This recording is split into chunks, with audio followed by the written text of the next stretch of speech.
kipel thay di ngale hong kipel sa inma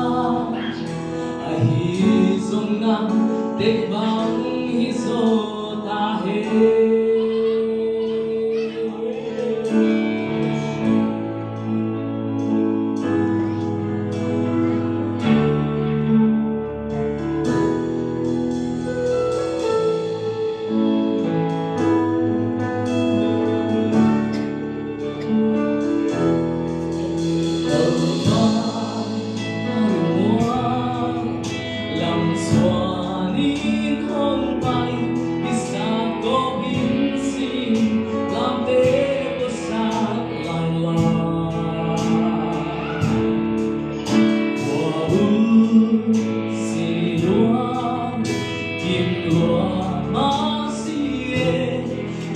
thuộc tiếng ta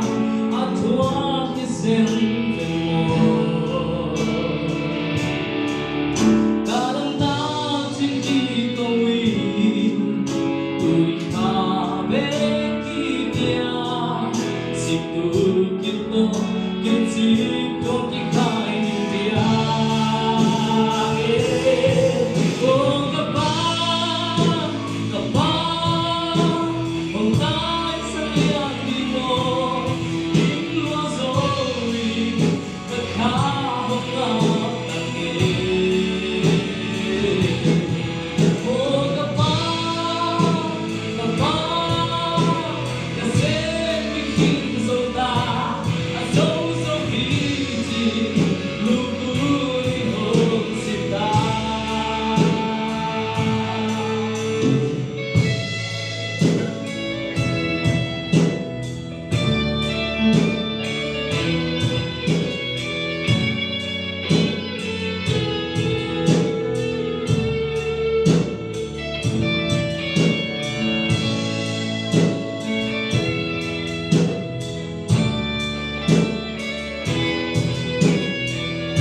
Một hết các bạn mình trong ngày ta hết